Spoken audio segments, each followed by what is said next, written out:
నమస్తే, welcome to life line. నేను Shivani. So ఈ రోజు డిస్కస్ పోయే టాపిక్ వచ్చేసి thyroid, infertility and PCOD. So వీటన్నిటికి సంబంధించి causes, symptoms, precautions and treatment ఏ విధంగా ఉంటుందో వివరించడానికి ప్రస్తుతం మనతో పాటు స్టూడియోలో ఉన్నారు doctor Kavitha from Homeocare international hospitals. So ఆవిడతో మాట్లాడి మరిన్ని విశేషాలు అడిగి తెలుసుకుందాం.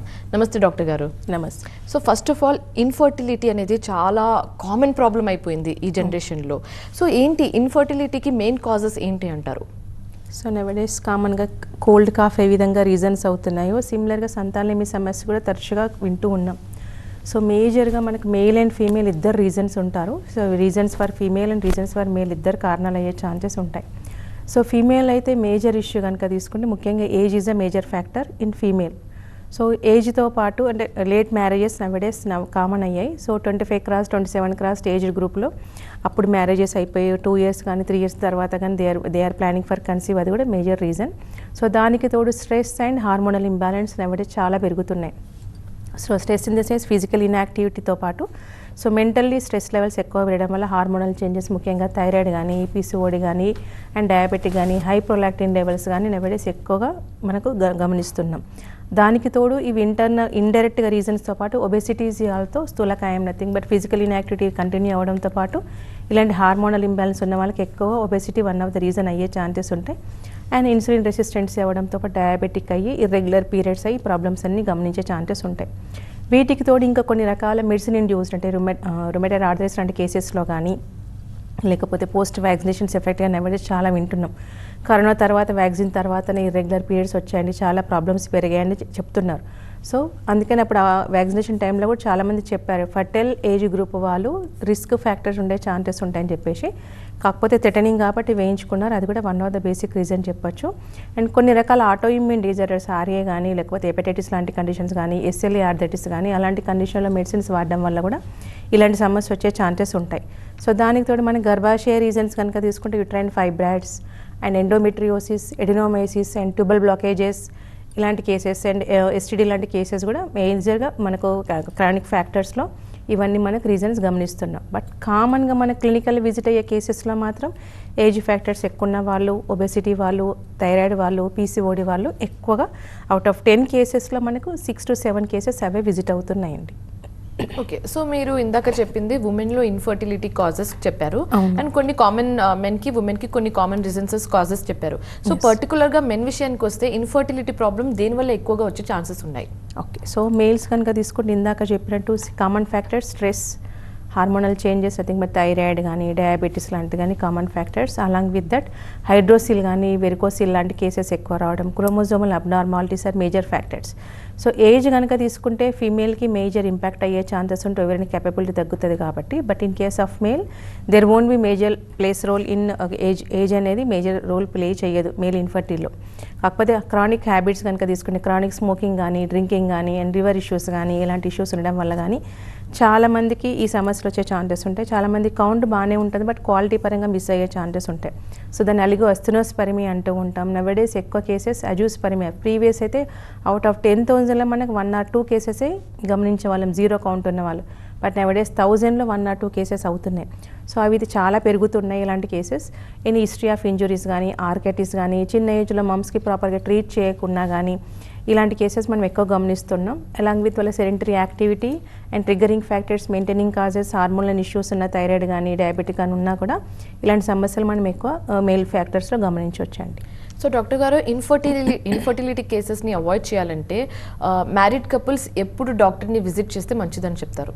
సో యాక్చువల్గా ఇన్ఫర్టిలిటీ మేజర్ డెఫినేషన్ కనుక తీసుకుంటే that is major related to fertility age period and మళ్ళీ మ్యారేజ్ అయిన ఏజ్ని బట్టి కూడా మనం కన్సిడర్ చేయాలి. ఇప్పుడు so female married 20 to 25 age group ఉన్నారనుకోండి, if they will tried for 1 year without any contraceptives usage కానీ చేయకుండా కానీ వాళ్ళు ట్రై చేసినా కూడా ప్రెగ్నెన్సీ రాకపోతే definitely they need to consult physician. So problem ఎవరిలో ఉంది, ఫీమేల్లో ఉందా, మేల్లో ఉందా, మన ఇద్దరిలో ఉందా కనుక్కోవాలి. Once she crossed 25 age group తర్వాత మ్యారిటల్ లైఫ్ అంటే మ్యారేజ్ అయ్యి అట్లా అయిందనుకోండి, అలాంటివి compulsory.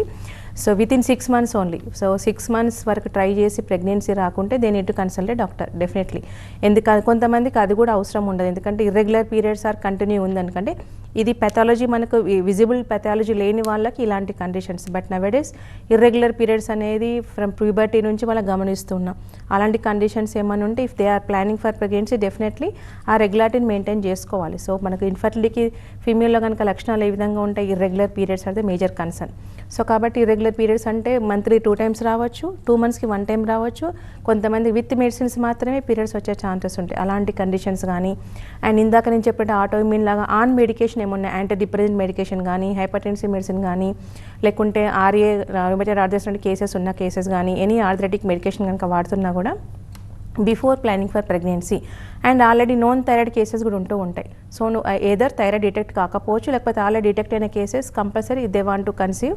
So before planning for the pregnancy 6 months observation with in doctor కావాలి. At the same time TSH levels normal రేంజ్లో మెయింటైన్ కావాలి. Otherwise quality they may miss even the regular పీరియడ్గానే ఉన్నాయి అన్నీ బాగానే ఉన్నాయి అన్న వాళ్ళకు కూడా చాలామందికి ఏజ్డ్ పీపుల్కి మనకు వన్స్ క్రాస్ 30-32 క్రాస్ అయింది అనుకోండి, ఈవెన్ దో సెకండ్ ఇష్యూ కానీ ఫస్ట్ ప్రెగ్నెన్సీ కానీ ఓవ్యులేషన్ క్వాలిటీ మిస్ అయ్యే ఛాన్సెస్ ఉంటాయి. So follicular study is also major concern and PCOD లాంటి కేసెస్ స్కాన్ రిపోర్ట్సే కానీ లేకుంటే AMH లాంటి లో ఉండే ఛాన్సెస్ ఉంటాయి. ప్రిమెచ్యూర్ ఓవేరియన్ ఫెయిల్యూర్స్ అని ఎవరైతే చాలా కామన్ గమనిస్తున్నాం. సో అది కూడా దే నీడ్ టు కన్సర్న్. కాబట్టి అండ్ కొంతమంది పీరియడ్ రెగ్యులర్గానే ఉంటాయి, అన్నీ నార్మల్గానే ఉంటాయి, ఓవ్యులేషన్ క్వాలిటీ కూడా బాగానే ఉంటుంది, but still she's not conceiving అంటే tubal blockage also one of the reason. కాబట్టి HSG లాంటి పరీక్షలు చేయించుకోవాలి. సో ఏజ్ ప్రకారం అండ్ ఏజ్ అని కాకుండా కూడా ఆల్రెడీ ప్రాబ్లమ్ ఎగ్జిస్టింగ్ ఉంటే we need to correct immediately. అది కరెక్షన్ చేసుకుంటేనే కన్సీవ్ అయ్యే ఛాన్సెస్ ఉంటాయి. So criteria to become pregnancy in female అంటే పీరియడ్ రెగ్యులారిటీ ఉండాలి, ఓవ్యులేషన్ ఉండాలి, దాని క్వాలిటీ ఉండాలి and at the same time tubal blockage అనేది లేకుండా ఉండాలి. Healthy endometrium is also one of the major concern. Fibroids కొంతమంది ఫైబ్రాయిడ్స్ ఉండొచ్చు, కొంతమందికి ఏమి ఉండకుండా ప్యాథాలజీ ఏమీ ఉండదు. బట్ అది రీజన్ కనుక తీసుకుంటే పాస్ట్ హిస్టరీలో కానీ పేరెంటల్ హిస్టరీలో కానీ TB ప్యాథాలజీ ఉంటే కూడా మనకు బయాప్సీ రిపోర్ట్స్ కూడా చేయించాల్సిన అవకాశాలు ఉంటాయి. సో ఇలాంటి కండిషన్స్ అనేది రాకుండా ఉండడానికి ఎంత ఎర్లీగా సో ఇలాంటి 1 or 2 సిమ్టమ్స్ గమనించగానే డాక్టర్ని కన్సల్ట్ అయితే what is what and clarity వచ్చే ఛాన్సెస్ ఉంటాయి అండ్ వే ఆఫ్ ప్రికాషన్స్ కూడా చెప్పే అవకాశాలు ఉంటాయి. లైన్ ఆఫ్ ట్రీట్మెంట్ కూడా స్టార్ట్ చేస్తే బెటర్ తొందరగా కన్సీవ్ అయ్యే ఛాన్సెస్ ఉంటాయండి. సో ఇప్పుడు ఇన్ఫర్టిలిటీ ప్రాబ్లం అనేది జెనెటిక్ ప్రాబ్లమ్గా కన్సిడర్ చేయొచ్చు అంటారా? సో జెనెటికల్లీ అంటే మదర్కి పేరెంట్స్ పుట్టకుంటే అది రానేరా, that is not genetically. But కొన్ని రకాల క్రోమోజోమల్ అబ్నార్మాలిటీ. సో కొంతమంది ఏమంటారు మదర్కి సాలు పడ్డదండి, మదర్కి 10 years తర్వాత పుట్టినరు, వీళ్ళకు 10 years తర్వాత పుడతారు అంటారు. బట్ అప్పుడు మ్యారేజ్ ఎప్పుడు చేసినారు? సో ప్రీవియస్ హిస్టరీలో వాళ్ళకి 13 years 14 yearsకి వాళ్ళకి మ్యారేజ్ చేస్తాను. బట్ నవేడేస్ 25 కాబట్టి. సో ఎందుకంటే ఓవ్యులేషన్ అనేది మనకు ప్యూబర్టీ తర్వాత నథింగ్ బట్ 1 or 2 years వరకు ఎనోవ్యులేటరీ సైకిల్సే ఉంటాయి. సో అప్పటి సైంటిఫిక్ రీజన్స్ ఇప్పటి సైంటిఫిక్ రీజన్స్ డిఫరెంట్ అయినా కూడా అప్పుడు ఎర్లీ మ్యారేజెస్ అయినాయి కాబట్టి ఆ విధంగా ఉండే ఛాన్సెస్ ఉంటాయి. But once she crossed puberty nothing but mature అవ్వడం అనేది 14-15 years అయిన తర్వాత ovulatory cycles are common with in 2 years. So అప్పుడు లేవు కాబట్టి 5 years తర్వాత 7 years తర్వాత పుట్టడం అనేది కామన్, ఎందుకంటే అప్పుడే ఓవ్యులేషన్ ప్రాపర్గా అవుతుంది కాబట్టి. బట్ వేరేస్ నా క్వశ్చన్ ఏంటి, ఇప్పుడు 20 years 22 years తర్వాత మినిమం 22 తర్వాత మ్యారేజెస్ అవుతున్నాయి. So definitely they have ovulation quality ఉంటుంది, ఓవ్యులేషన్ ఉండాల్సిందే. ఇప్పుడు 5 years వేస్ట్ చేయడం అనేది foolishness. So that is not, అది ఆ విధంగా ఉండదు. So what is going in her body and what is in going is body అని తెలుసుకోవడం వెరీ మచ్ ఇంపార్టెంట్. సో దాని ప్రకారం మనకు డిజీజ్ ఏమైనా ఉంటే దాని ప్రకారం లైన్ ఆఫ్ ట్రీట్మెంట్ స్టార్ట్ చేయాలి. అదర్వైజ్ నథింగ్ ఈజ్ దేర్ అంటే కనుక మనకు విండో పీరియడ్ అని ఒకటి ఉంటుంది. అవి నవేడేస్ చాలామందికి తెలుసు. బట్ స్టిల్ సో పీరియడ్ కొంతమంది 28 days సైకిల్ ఉంటాయి, కొంత 35 days సైకిల్ ఉంటాయి, కొంతమంది 26 days సైకిల్ ఉంటుంది. సో దానివల్ల మనం 2-3 days అటు ఇటు అయ్యే ఛాన్సెస్ ఉంటాయి విండో పీరియడ్ కాబట్టి. అది కూడా కొద్దిగా ఎక్స్ప్లెయిన్ చేసుకొని ఆ విధంగా ట్రై చేసినా కానప్పుడు definitely so they have to consult doctor and take the medication. ఎందుకంటే phallic acid deficiency and quality miss అవ్వడం వల్ల కూడా ఈ ప్రాబ్లమ్స్ వస్తూ ఉంటాయి, either male and female. So sperm quality లేకపోవడం, డిస్ట్రక్షన్ స్టార్ట్ అవ్వడం, నవేడేస్ ఉన్న స్ట్రెస్ లెవెల్స్కి, వాళ్ళకున్న హ్యాబిట్స్కి, సెంటరీ యాక్టివిటీకి and past history of any medication history is also very much important. కొన్ని రకాల డిజార్డర్స్కి క్వాలిటీ మిస్ అయ్యే ఛాన్సెస్, తగ్గే ఛాన్సెస్ కూడా ఉంటాయి మేల్ అండ్ ఫీమేల్. సో అది కూడా హిస్టరీ ఆల్సో ఇంపార్టెంట్. దాని ప్రకారం మనకు ఆ విధంగా వెయిట్ చేయకుండా, టైం వెయిట్ చేయకుండా చేసుకోవడమే సేఫ్ అండి. సో డాక్టర్ గారు ఇందాక మీరు కాజెస్లో ఒక రీజన్ చెప్పారు, అది లైఫ్ స్టైల్ అని. సో ఈ లైఫ్ స్టైల్లో, ఈ జనరేషన్లో లైఫ్ స్టైల్ చాలా ఇంపార్టెంట్ అని కూడా చెప్పారు. సో ఈ లైఫ్ స్టైల్లో ఆ ఫుడ్ ఐటమ్స్ కానివ్వచ్చు, లేకపోతే sleeping style, sleeping pattern and stress వల్ల కూడా ఇన్ఫర్టిలిటీకి ఒక రీజన్ అని చెప్పొచ్చు. సో ఎంత కామన్ అయిపోయింది ఇన్ఫర్టిలిటీ, అండ్ ఇన్ఫర్టిలిటీని అవాయిడ్ చేయాలంటే ఎలాంటి జాగ్రత్తలు తీసుకుంటే మంచిదంటారు? Precautions major important. So maintaining causes, triggering factors, hormonal చేంజెస్కి ఏవైతే ఉంటాయో అవన్నీ వీళ్ళకు ఉండే ఛాన్సెస్ ఉంటాయి. నార్మల్గా సెడెంటరీ యాక్టివిటీ అంటే ఒబేస్ పీపుల్కి ఫిజికల్ ఇన్యాక్టివిటీ ఎక్కువ ఉండడం అలాంటి కండిషన్స్ ఉంటాయి ఇలాంటి హార్మోన్ ఇష్యూలు. కాబట్టి definitely so they have to maintain their wait. So body mass 2-3 kgs అటు ఇటు ఇబ్బంది లేదు. బట్ ఒబేస్ పీపుల్ ఏంటి అంటే మేల్ కానీ ఫీమేల్ కానీ పొట్ట దగ్గర ఫ్యాట్ ఎక్కువ ఉండడం వల్ల ఇన్సులిన్ రెసిస్టెంట్ అయిపోయి హార్మోన్ ఇష్యూస్ ఎక్కువ వచ్చే ఛాన్సెస్ ఉంటాయి. ఫీమేల్లో పీసీఓడి అండ్ డయాబెటిక్, మేల్లో మనకు డయాబెటీస్ వచ్చే అవకాశాలు ఎక్కువగా ఉంటాయి. అండ్ లో hormone production of male hormone, testosterone హార్మోన్గా లో ప్రొడక్షన్ అయ్యే ఛాన్సెస్ కూడా వాళ్ళకు ఉంటూ ఉంటాయి. సో కాబట్టి they need to work out definitely. So physical activity అనేది పెంచుకోవాలి. At the same time stress లేని వాళ్ళు ఏ పర్సన్ ఉన్నారు but peak level of stress how they are దాన్ని ఏ విధంగా చేస్తున్న మెయింటైన్ చేసి స్ట్రెస్కి వాళ్ళు ఇది చేసినా కూడా ఇంపార్టెంటే. సో దానికోసం మనం మెంటల్ స్ట్రెస్ అవాయిడ్ చేయడానికి ఫిజికల్ యాక్టివిటీతో పాటు యోగాలని, సూర్య నమస్కారాలు లాంటి ఎక్సర్సైజ్ చేయడం అనేది వెరీ మచ్ ఇంపార్టెంట్. దానివల్ల యాక్టివేట్ ఆఫ్ ఆల్ గ్లాండ్స్ అయ్యే ఛాన్సెస్ ఉంటాయి. At the same time healthy production of hormones ఉండే ఛాన్సెస్ ఉంటాయి. Sleep and diet also plays a major role. So sleep is the minimum 6 hours compulsory. ఇప్పుడు nowadays ఇప్పుడు మనకి call center పీపుల్కి ఎక్కువగా రావడానికి హార్మోన్ ఇష్యూస్ రీజన్ ఏంటి? Irregular diet, sleeping pattern and irregular diet ప్యాటర్నే.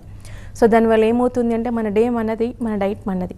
So sleep 6 hours is very much important. ఆ టైంలోనే మనకు బాడీలో హార్మోన్ ప్రొడక్షన్ నార్మల్గా అయ్యే ఛాన్సెస్ ఉంటాయి. సో రెగ్యులర్గా ఇర్రెగ్యులర్ స్లీప్ ప్యాటర్న్ ఉందనుకోండి డెఫినెట్లీ హార్మోన్లో చేంజెస్ వచ్చే ఛాన్సెస్ ఉంటాయి. ఈవెన్ తో మీరు మెడిసిన్స్ వాడినా కూడా సో ఆ ప్రొడక్షన్ అనేది glandular activity normal procedure కాలేకపోయి delay అయ్యే రీజన్లో కూడా one of the major role అనేది sleep. So much important 6 to 8 hours is compulsory sleep pattern, that to regular pattern ఉండాల్సిన అవకాశాలు ఉంటాయి. Diet is also very much important. డైట్లో మనకి so మనకు health consent protein rich diet తీసుకోవడం is normal. Carbs కానీ obese పీపుల్కి అండ్ ఫ్యాట్ డైట్ కానీ తగ్గించుకునే అవకాశం, జంక్ ఫుడ్ కానీ ప్రిజర్వేటివ్ ఫుడ్ కానీ కలరింగ్ ఏజెంట్ ఫుడ్ కానీ they need to avoid. Chronic smoking అన్న they need to quit it self. Even though male కానీ చెప్పడానికి లేదు, నవడేస్ females also they are smoking and drinking. So ఆ రెండు దే నీడ్ టు అవాయిడ్. దానివల్ల కూడా ఇండైరెక్ట్ లివర్ ఇష్యూస్ అయిపోయి liver is a major place a role. కాబట్టి toxic filter organ in our body. So అది ఇండైరెక్ట్గా ఎఫెక్ట్ అయ్యే ఛాన్సెస్ ఉంటాయి. సో ప్రొటెక్షన్ వి మిస్ కాబట్టి ఇండైరెక్ట్ కాజిటివ్ ఎఫెక్ట్ అది కూడా అవుతుంది. కాబట్టి మేల్ అండ్ ఫీమేల్ ఇద్దరు కూడా క్విట్ స్మోకింగ్ అండ్ డ్రింకింగ్ కానీ క్విట్ చేయడం అనేది very much important. And healthy diet they have to maintain balanced diet. Fruits కానీ మినరల్స్ కానీ సబ్స్టిట్యూషన్ లాగా తీసుకోవాల్సిన అవకాశాలు ఉంటాయి. Dry fruits also place a major roles in males. Red colour fruits place a major role. ఎందుకంటే anti oxidants production, anti oxidants అనేది మరి instead of going with the multivitamin supplementary రూపంలో కంటే డ్రై ఫ్రూట్స్ తీసుకోవడం వల్ల ఏమవుతుంది అంటే మన బాడీకి సఫిషియెంట్గా బ్యాలెన్స్ మెయింటైన్ అయ్యే ఛాన్సెస్ ఉంటాయి. సో దానివల్ల హెడ్ డిఫెక్ట్స్, టెయిల్ డిఫెక్ట్స్ లాంటి స్పామ్ది ఉండకుండా హెల్దీ డైట్ మెయింటైన్ చేయ dry fruits and red colour foods ఉండడం వల్ల మేల్ హార్మోన్ సబ్స్టిట్యూషన్ మనకి పెరిగే ఛాన్సెస్ ఎక్కువగా ఉంటాయి. సో వెజిటేబుల్సే కావచ్చు, ఫ్రూట్సే కావచ్చు, anything in red colour for males, red meat తప్ప. సో టమాటోసే కావచ్చు, యాపిల్సే కావచ్చు, స్ట్రాబెర్రీసే కావచ్చు, వాటర్ మిలనే కావచ్చు. సో ఆ విధంగా సబ్స్టిట్యూషన్ తీసుకోవడం వల్ల ఏమవుతుంది అంటే యాంటీ ఆక్సిడెంట్స్ బాడీలో ప్రొడక్షన్ అయ్యే ఛాన్సెస్ ఉంటాయి. So formation maybe healthy formation అయ్యే ఛాన్సెస్ ఉంటాయి. సో వన్స్ పెథాలజీ డెవలప్ అయింది అనుకోండి ఈ డైట్తో పాటు they need to consider with the medication. Compulsory medicines తీసుకోవాల్సిందే. సో కొంతమందికి వెరికోసిల్ అండ్ హైడ్రోసిల్ ఉండే ఛాన్సెస్ ఉంటాయి. సో గ్రేడ్ 3 వరకు it is reversible with the medication. ఆ విధంగా కూడా క్వాలిటీ మిస్ అయ్యే ఛాన్సెస్ ఉంటాయి. కాబట్టి ఓన్లీ సప్లిమెంటేషన్ కాకుండా మెడిసిన్స్ కూడా కంపల్సరీ వాడితేనే కరెక్షన్ అయ్యే ఛాన్సెస్ ఉంటాయి. ఓకే. సో డాక్టర్ గారు ఇప్పుడు ఈ ఇన్ఫర్టిలిటీకి సంబంధించి ట్రీట్మెంట్ ప్రాసెస్ ఏ విధంగా ఉంటుంది? యాక్చువల్గా మనకు లైన్ ఆఫ్ ట్రీట్మెంట్ హోమియోపతిలో డిఫరెంట్గా ఉండే ఛాన్సెస్ ఉంటాయి. దట్టు హోమ్ మేకర్ ఇంటర్నేషనల్లో ఇప్పుడు వాళ్ళ పాస్ట్ ఇందాక చెప్పినట్టు causative factors and diagnostic approach ఉంది. సో మేల్ ఓన్లీ ప్రాబ్లం ఉందా, ఫీమేల్కి ఉందా, రిక్వైర్మెంట్ ఇద్దరికి ఉందా, దాని ప్రకారం వెళ్ళే ఛాన్సెస్ ఉంటూ ఉంటాయి. సో పీసీఓడి రీజన్ కానీ, థైరాయిడ్ రీజన్ కానీ, యూట్రైన్ ఫైబ్రాయిడ్ కానీ, బ్లాకేజెస్ కానీ డిఫరెంట్ అప్రోచ్ ఉండే ఛాన్సెస్ ఉంటాయి. సో పీరియడ్స్ రెగ్యులర్గా ఉన్నాయా లేవా, లేకపోతే ఓవ్యులేషన్ క్వాలిటీ మిస్ అయిందా, లేకపోతే బ్లాకేజ్ ఉందా. సో దాని in case of female and any history of anti డిప్రెజెంట్స్ ఉంటే ట్యాంపరింగ్ చేసుకుంటూ మెడికేషన్ ఇవ్వడం అనేది జరుగుతుంది. స్టీరాయిడ్ లాంటి ప్రాసెస్ ఏమంటే కూడా ట్యాంపరింగ్ చేసుకుని మెడిసిన్ ఇవ్వడం అనేది జరుగుతుంది. సో మనం ఇచ్చే మెడికేషన్ ఏంటి అంటే ఇర్రెగ్యులర్గా ఉన్న పీరియడ్స్ అనేది రెగ్యులర్గా అయ్యే ఛాన్సెస్ ఉంటాయి. అండ్ 28 days 30 days సైకిల్ అయ్యే ఛాన్సెస్ ఉంటాయి. దానికి తోడు quality of ovum in female and quality of sperm in మేల్లో పెరిగే ఛాన్సెస్ ఉంటాయి. సో పెరగడం వల్ల ఏమవుతుందంటే కెపబిలిటీ ఆఫ్ ఓమ్ పెరగడం వల్ల ఫర్టిలిటీ సక్సెస్ రేట్ పెరిగే ఛాన్సెస్ ఎక్కువ ఉంటాయి. కాబట్టి సో ఫ్యూ మంత్స్లో వాళ్ళకి 2 or 3 సైకిల్స్ కనుక నార్మల్గా ఇది అయిపోయి 2 or 3 సైకిల్ నార్మల్గా క్వాలిటీ పెరగానే న్యాచురల్ మెథడ్స్లోనే మనకు విత్ మెడిసిన్స్తోనే కన్సీవ్ అయ్యే ఛాన్సెస్ ఎక్కువగా పెరిగే అవకాశాలు ఎక్కువగా ఉంటాయి. సో ఏజ్ పరంగా తీసుకున్నా కూడా మనకు up to 32 to 35 age group వాళ్ళకి మ్యాక్సిమం 80 to 90% సక్సెస్ రేట్స్ ఉంది. థైరాయిడ్ కానీ, పీసీఓడి లాంటి కేసెస్ కానీ, ఫైబ్రాయిడ్ కానీ, బ్లాకేజెస్ ఉన్న కేసెస్ కూడా, అండ్ ఎనీ అదర్ ఇష్యూస్ ఉన్న కేసెస్ వల్ల కూడా. ఇన్ కేస్ ఆఫ్ మేల్లో అయితే irrespective of age and varicocele ఉన్న గ్రేడ్ 3 వరకు కూడా రివర్స్ అయ్యే ఛాన్సెస్ ఉంటాయి. మెడికేషన్ వల్ల ఏమవుతుంది అంటే కౌంట్తో పాటు క్వాలిటీ కూడా పెరిగే ఛాన్సెస్ ఉంటాయి. So and day one it self మన డైట్ అండ్ మేనేజ్మెంట్ పార్ట్ అని చెప్పడం అనేది జరుగుతుంది. That is not for homeopathy వాళ్ళకని కాదు, వాళ్ళకున్న ఇష్యూస్కి ఎలాంటి డైట్ మేనేజ్మెంట్ చేయాలి, ఎలాంటి జాగ్రత్తలు పాటించాలి చెప్తాం. And we will explain window period also. At the same time వాళ్ళకు కూడా ఎవ్రీ 3 months రిపోర్ట్ చేయించడం వాళ్ళకు కౌంట్ అండ్ క్వాలిటీ కూడా పెరిగే అవకాశాలు ఎక్కువగా ఉంటాయి. గ్రేడ్ పరంగా కూడా తగ్గే ఛాన్సెస్ ఉంటాయి. సో డిజీజ్ పెథాలజీని బట్టి duration May differ to person ఇద్దరికి జీసీఎస్ మెథడ్లోనే మనకు మెడికేషన్ ఇవ్వడం అనేది జరుగుతుంది. అండ్ చెకప్స్ రెగ్యులర్ విజిట్స్ ఉండే అవకాశాలు ఎక్కువగా ఉంటాయి. విత్ మెడిసిన్స్తోనే మనకు కరెక్షన్ అయ్యే ఛాన్సెస్ ఉంటాయి. ఒకసారి మన మెడికేషన్తో ఒకసారి ప్రెగ్నెన్సీ వచ్చింది అనుకోండి, సెకండ్ ఇష్యూకి మ్యాక్సిమం అవసరం లేదు. ఎందుకంటే ఫ్రమ్ రూట్ నుంచి కరెక్షన్ అయ్యే ఛాన్సెస్ ఉంటాయి. In both the way quality పరంగా కూడా ఒక డిస్టర్బెన్స్ లేకుండా కరెక్షన్ అవుతుంది కాబట్టి. సో మన దగ్గరికి మెడికేషన్ కొన్ని మంత్స్ మనం చెప్పిన డ్యూరేషన్ వాడి అది నార్మల్గా అయింది అనుకోండి, విత్ టెస్ట్ రిపోర్ట్స్ కన్సీవ్ అయితే, సో డ్యూరింగ్ అంటే అలాంగ్ విత్ ప్రెగ్నెన్సీ వచ్చిన తర్వాత మనకు direct support of folic acid కూడా తీసుకునే ఛాన్సెస్ ఉంటాయి. అప్ టు 5th month వరకు మనకు మెడికేషన్ ఇచ్చి ఫస్ట్ స్కాన్ నార్మల్గా అయ్యేంత వరకు మెడికేషన్ ఇవ్వడం అనేది జరుగుతుంది. దాని తర్వాత they will approach other consulting doctor for డెలివరీస్కి వెళ్ళే అవకాశాలు ఎక్కువగా ఉంటూ ఉంటాయి. సెకండ్ ఇష్యూకి కూడా వాళ్ళకు ఆల్రెడీ కరెక్షన్ అవుతుంది కాబట్టి మెడిసిన్ నీడ్ అనేది ఉండదు. కొన్ని రకాల హెల్త్ మేనేజ్మెంట్ పార్ట్ తీసుకుంటేనే వాళ్ళకి కరెక్షన్ అయ్యే ఛాన్సెస్ ఉంటాయండి. సో డాక్టర్ గారు, ఇప్పుడున్న ఈ రీసెంట్ టైమ్స్లో ఐవీఎఫ్ అనేది చాలా కపుల్స్ ఆప్ట్ చేస్తున్న మెథడ్ అని చెప్పొచ్చు. సో ఐవీఎఫ్ అంటే ఏంటి అండ్ దాని బెనిఫిట్స్, డ్రాబ్యాక్స్ ఏంటి? ఓకే, సో నవడేస్ చాలామంది ఐవీఎఫ్కి వెళ్తూ ఉన్నారు. కొంతమందికి ఇప్పుడు ఎర్లీగా ఉన్న 25 ఏజ్ గ్రూప్ పీపుల్ కూడా నవడేస్ they are going and consulting with IVF, in vitro fertilisation అంటూ ఉంటాం.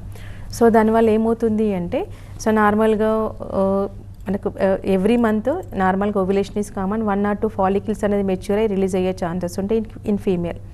సో అది అవ్వడం కంటే ఫోర్స్ఫుల్లీ దే విల్ మనకు బై బర్త్ అవి మనకు ఫిక్స్ ఉండే ఛాన్సెస్ ఉంటాయి. So menopause also decide by birth it self, ఇన్ని సైకిల్స్ ఉంటాయి, ఈ పర్టికులర్ ఏజ్ బై ఇంత అని చెప్పేసి. సో మనం ఫోర్స్ఫుల్లీ కనుక ఐవీఎఫ్ చేయడం వల్ల ఏమవుతుందంటే ఒకటే మంత్లో మనకు more than 3 or 4 follicles mature అయిపోయి ఓవ్యులేషన్ రిలీజ్ అయ్యే ఛాన్సెస్ ఉంటాయి. ఓకే, ప్రెగ్నెన్సీ వచ్చి కన్సీవ్ అయితే ఎలాంటి ఇష్యూ లేదు, బట్ కాకపోతే ఎర్లీ మెనోపాజ్ వచ్చే ఛాన్సెస్ ఉంటాయి. ప్రీమెచ్యూర్ ఓవేరియన్ ఫెయిల్యూర్స్లో నవడేస్ ఇది ఒక common factor. And ectopic pregnancies also very much common. అంటే ఆ విధంగా అయిపోయి ట్యూబెక్టమీ అయికి వచ్చిన కేసెస్ కూడా మన దగ్గర ఉన్నాయి. సో కాబట్టి ఆ ఏజ్ గ్రూప్ వాళ్ళకి వద్దండి. ఎలాంటి మామూలుగా so there is no scope అన్న టైంలో మాత్రమే you can go and approach with IVF. 35 age group వరకు మనకి న్యాచురల్ మెథడ్స్లోనే మెడికేషన్తో ఇది కరెక్షన్ అయ్యే ఛాన్సెస్ ఉంటాయి. సో న్యాచురల్గా వస్తే ఎలాంటి ఇబ్బంది లేకుండా ఉండే ఛాన్స్ ఉంటుంది. బట్ వన్స్ వీ క్రాస్ 35 అన్నప్పుడు ఫీమేల్లో ఛాన్సెస్ ఆర్ వెరీ లెస్. కాబట్టి అలాంటి కండిషన్లో మీకు IVF support okay, but before that no need to go with. At the same time quality of medication కూడా మనకు క్వాలిటీ ఆఫ్ స్పర్మ్స్ కానీ క్వాలిటీ ఆఫ్ ఓవం కానీ మనకు ఐవీఎఫ్లో ట్రీట్మెంట్లో సక్సెస్ ఉండదు. సో దానికి మనకి మెడికేషన్ ఆ విధంగా కూడా ఇండైరెక్ట్ వర్కౌట్ అవుతుంది కాబట్టి 2 విధాలుగా క్వాలిటీ మెయింటైన్ అయ్యే మెడికేషన్ వాడితేనే ఆ సక్సెస్ అయ్యే ఛాన్సెస్ ఉంటాయి. So short cut methods when there is no scope అప్పుడు మాత్రమే వెళ్ళడం ఈజ్ పాసిబుల్. బట్ చాలామందికి 25 ఏజ్ గ్రూప్లో అయినా 26 ఏజ్ గ్రూప్లో కూడా they are suggesting. So that is not correct అండి. దానివల్ల ప్రీమెచ్యూర్ ఓవేరియన్ ఫెయిల్యూర్ అయ్యి even the medication then they need to go with the donor వెళ్ళాల్సిన అవకాశాలు ఉంటాయి. సో ఫోర్స్ఫుల్లీ వేరే వాళ్ళ ఎగ్ కానీ వేరే వాళ్ళ స్వమ్ కానీ వెళ్ళే పాసిబిలిటీస్ ఎక్కువ పెరుగుతూ ఉంటాయి. సో ఇలాంటి కండిషన్స్లో అలాంటి అవసరం లేకుండానే సో ఎంత ఎర్లీగా వాళ్ళ ప్రాబ్లం డిటెక్ట్ చేసుకొని న్యాచురల్ మెథడ్లో ట్రై చేస్తేనే ఇలాంటి ఇబ్బంది లేకుండా చూసుకోవచ్చు. ఓవేరియన్ ఫెయిల్యూర్స్ అని ఉండకుండొచ్చు. దానివల్ల సెకండ్ ఇష్యూ థర్డ్ ఇష్యూ కూడా న్యాచురల్ మెథడ్లో అయ్యేదానికి పాసిబిలిటీస్ ఉన్నాయండి. సో డాక్టర్ గారు, ఇందాక మీరు అన్నట్టుగా ఇన్ఫర్టిలిటీకి one of the reasons life style వల్ల అండ్ ఆ తర్వాత చాలా రీజన్స్ ఉంటాయి. సో థైరాయిడ్ కూడా ఒక రీజన్ అని చెప్పొచ్చు మీరు చెప్పినట్టుగా. సో థైరాయిడ్ రావడానికి రీజన్స్ ఏంటి, కాజెస్ ఏంటి? యాక్చువల్గా హార్మోనల్ ఇంబ్యాలెన్స్లో ముఖ్యంగా మనకు థైరాయిడ్, పీసీఓడి, డయాబెటీ, హైపోలాక్టిన్లో కామన్ ఫ్యాక్టర్స్ నవడేస్ ఎక్కువగా మనం గమనిస్తున్నాం ఈ cases. Stress and physical activity, inactivity వల్లనే బేసిక్ రోల్ అన్నట్టు. And parental history also, hereditary also major. So మనకు చిన్న ఏజ్ గ్రూపులోనే మనం గమనిస్తున్నాం. 13-14 years ఏజ్ గ్రూప్లోనే, ప్యూబర్టీ ఏజ్ గ్రూపులోనే మనకు థైరాయిడ్ రావడం ఫీమేల్కి కానీ మేల్కి కానీ మనం ఎక్కువ గమనిస్తున్నాం. సో దీనివల్ల ఏమవుతుంది అంటే irregular glandular activity each and major organ in our body thyroid gland. So అది బేసిక్ ప్రొడక్షన్ మనకు T34 ప్రొడక్షన్ చేయడం వల్లనే ఈచ్ అండ్ ఎవ్రీ సెల్ మనకి యాక్టివ్గా ఉండి మెటబాలిజం రన్ అయ్యే ఛాన్సెస్ ఉంటాయి. జీవక్రియ నథింగ్ బట్ దాని ఆధీనంలోనే ఉంటుంది. ఎప్పుడైతే అది హైపర్ యాక్టివ్ ఉండేలా ప్రాబ్లం అయ్యే ఛాన్సెస్ ఉంటాయి. ఇప్పుడు హైపర్ యాక్టివిటీ వల్ల ఏమవుతుంది, so total top to bottom మనకు అన్ని సిస్టమ్స్ డిస్టర్బ్ అయ్యే ఛాన్సెస్ ఉంటాయి. అదేవిధంగా మనకి ఇన్ఫర్టిలిటీ ఇష్యూ కూడా ఇబ్బంది అయ్యే ఛాన్సెస్ ఉంటాయి. అది మేల్లో కావచ్చు, ఫీమేల్లో కావచ్చు. సో ఫీమేల్ అయితే ఇర్రెగ్యులర్ పీరియడ్స్ రావడం, monthly twice or 2 months once. కొంతమందికి అయితే ఈవెన్ ద థైరాయిడ్ మెడిసిన్స్ వాడుతుందండి, రేంజ్లోనే ఉంది, బట్ స్టిల్ పీరియడ్స్ రావట్లేదని అని చెప్తూ ఉంటారు. So 5 years history of thyroid ఉండి ఫర్టిలిటీ డిమాండ్ ఉన్నప్పుడు అలాంటి కేసెస్ కూడా వస్తుంటాయి మన దగ్గరికి. సో 5 years నుండి థైరాయిడ్ ఉందండి, రేంజ్ TSH 1 to 2 రేంజే మెయింటైన్ అవుతుందండి, బట్ థైరాయిడ్ 25 or 50 mcg వాడుతుంది, but still she's not conceiving అని వస్తుంటారు. హీఈ్ నాట్ గెటింగ్ ప్రెగ్నెన్సీ అని, కన్సీవింగ్ అవ్వట్లేదని చెప్తుంటారు. ఎందుకంటే క్వాలిటీ మిస్ అయ్యే ఛాన్సెస్ ఉంటాయి. సో ఇలాంటి కేసెస్లో మనకు scope with homeopathy maximum better అయ్యే ఛాన్సెస్ ఉంటాయి. రెగ్యులారిటీ ఆఫ్ ద పీరియడ్స్తో పాటు quality of ovum at the same time quality of sperm కూడా నార్మల్గా అయ్యే ఛాన్సెస్ ఉంటాయి. సో కాబట్టి సక్సెస్ రేట్ విత్ హోమియోపతి ఎందుకు ఉంటుంది, 80 to 90% క్వాలిటీ ఇంప్రూవ్ అయ్యే ఛాన్సెస్ ఉంటుంది. కాబట్టి అలాంటి కేసెస్లో మనకు ప్రైమరీ ఇన్ఫర్టిలిటీ, సెకండరీ ఇన్ఫర్టిలిటీ కూడా వస్తుంటాయి. సో ప్రైమరీలో కూడా హైపోథైరాయిడ్ ఉండొచ్చు, కొంతమందికి సెకండరీ అంటే ఫస్ట్ ప్రెగ్నెన్సీలో ఎలాంటి ఇష్యూస్ ఉండో నార్మల్గానే వస్తాయి. సెకండ్ ఇష్యూకి వచ్చేసరికి థైరాయిడ్ వచ్చి కానీ, PCOD వచ్చి కానీ ఇన్ఫర్టిలిటీ దారి తీసే ఛాన్సెస్ ఉంటాయి. ఫీమేల్ ఎక్కువ సెకండ్ ఇన్ఫర్టిలిటీకి రీజన్స్ ఈ థైరాయిడ్ హార్మోన్ అని చెప్పుకోవచ్చు. సో అలాంటి కేసెస్లో కూడా కొంతమందికి అబార్షన్స్ అయితే ఉంటాయి, కొంతమందికి ప్రెగ్నెన్సీనే రాదు, వచ్చినా నిలుపుదల ఉండకపోవచ్చు, అలాంటి కేసెస్ ఉంటాయి. ఇలాంటి కేసెస్ అని మన సెకండ్ ఇన్ఫర్టిలిటీ దారి తీసే ఛాన్సెస్ ఉంటాయి. దీనిలో కూడా మనకి 80 to 90% సక్సెస్ రేట్ ఉందండి. వితౌట్ ఎనీ అంటే ఇప్పుడు మీరు వాడే థైరాయిడ్ వాడుకుంటూ మెడికేషన్ యాడ్ ఆన్ అవ్వడం వల్ల ఏమవుతుందంటే period regularity and ovulation quality న్యాచురల్గా ప్రెగ్నెన్సీ అయ్యే ఛాన్సెస్ ఉంటాయండి. సో థైరాయిడ్కి సిమ్టమ్స్ ఏంటంటారు? సో యాక్చువల్గా థైరాయిడ్కి సిమ్టమ్స్ లో activity, dullness, drowsiness, hair fall, skin dryness and irregular periods and obesity. So చాలా హైపోక్ అయితేనేమో హెవీ బ్లీడింగ్ అయ్యే ఛాన్సెస్ ఉంటాయి. సో మనకు నార్మల్గా 3 to 5 days నార్మల్గా బ్లీడింగ్ అవ్వాలి. వీళ్ళలో more than 15 days 20 days they don't know when is the ovulation period అనేది తెలియకుండా వెళ్ళే ఛాన్సెస్ ఎక్కువగా ఉంటాయి. సో అయితే 15 days 20 days బ్లీడింగ్ అయ్యే ఛాన్సెస్ ఉంటాయి, 1 and 2 months 3 months పీరియడ్ వచ్చే ఛాన్సెస్ ఉంటాయి. సో అలా సివియర్గా అవ్వడం వల్ల చాలా problems they need to face, anemic వెళ్ళే ఛాన్సెస్ ఉంటాయి, జాయింట్ పెయిన్స్ అవన్నీ కూడా వచ్చే అవకాశం ఎక్కువగా ఉంటాయి. సో ఇలాంటి symptomatic relief not only they are demanding for pregnancy అయినా కూడా ఇలాంటి సిమ్టమ్స్ కూడా మెడికేషన్తో కరెక్షన్ అవుతాయి. సో కరెక్షన్ అవుతూ క్వాలిటీ ఆఫ్ లైఫ్ పెరిగే ఛాన్సెస్ మన మెడికేషన్తో ఉంటుందండి. ఓకే. సో డాక్టర్ గారు, ఇన్ఫర్టిలిటీ అండ్ థైరాయిడ్కి సంబంధించి కాజెస్, సిమ్టమ్స్, ట్రీట్మెంట్ గురించి వివరించినందుకు థ్యాంక్ యూ సో మచ్ అండి. సో ఇది ఇవాల్టి లైఫ్ లైన్. మరో అంశంతో మళ్ళీ కలుద్దాం. చూస్తూనే ఉండండి TV9.